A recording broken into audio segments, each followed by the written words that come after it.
Hvala ti lijepa, Krešo. Puno sreće u danjem radu svima u udruzi iz Stijena. Mi ćemo i dalje ostati u zoni preventive, jer ukoliko se dogodi, ne daj Bože, požar, kada se vatrogasci zovu, do njih dolaze nepotpune i netočne informacije. Važno je ostati smiren. Kako to učiniti, otkriće nam Saša Užarević u idućoj reportaži. Kod susjeda na Brijegu gore skupa se cijela zapalila, 2 cijela počela goriti i prešla je ispod susjeda.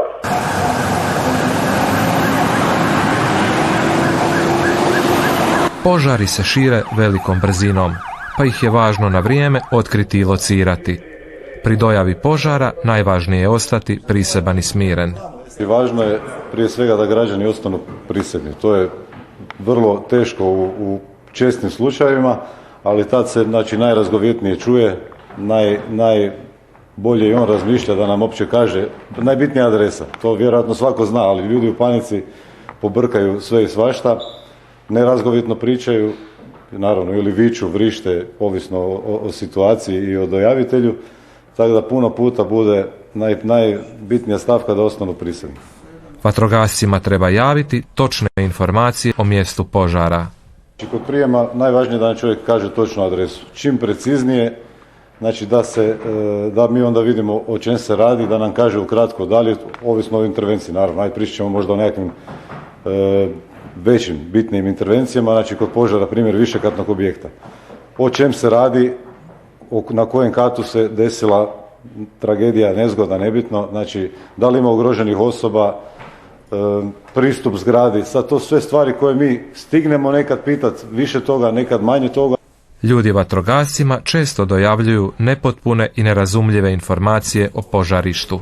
Ima ljudi primjer koji zovu, to je nama recimo dosta nezgodno, kad zovu sa puno udaljenije lokacije, znači ne zove nas sa samog lica mjesta ili ne znam iz Stubišta ili susjedstva bližeg nastalog događaja, nego nas zovu sa nekakvog udaljenijeg mjesta, oni sad vide da se nešto dimi ili gori, ne ide 500 metara ili kilometar, čak i više od toga, dalje, i naravno da nam ne mogu reći precizno niti o čem se radi, niti točnu adresu, ni ništa.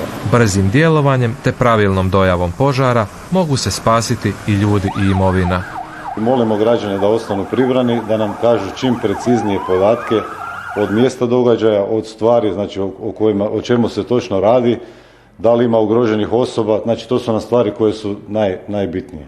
U svojem kratkom edukativnom filmu Hrvatska vatrogasna zajednica upozorava na važnost pravilne dojave požara.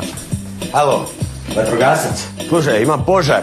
U kuhinji, slušaj, sad ti govorim. Kada dojavljujete požar, govorite razgovjetno. Operativnom vatrogascu dajte sve podatke koje traži i kod dojave recite točnu adresu i mjesto događaja. Halo, jel me čuješ? Halo, vatrogasac. Ej, majstore, šta ja znam koja je adresa? Ajde, šalji nekog više, čovječe, ej. Zapalio se kalorifer pa je zahvatilo zavjesu. Da, zatvorio sam vrata. Isključio sam plin. Ljudevita gas, 6, drugi kat. Ok, čekam vas. Hrvatska vatrogasna zajednica savjetuje: prilikom dojave budite smireni, jer je dojava s točnim informacijama ključan element uspješne vatrogasne intervencije. U slučaju požara nazovite vatrogasce na broj 193.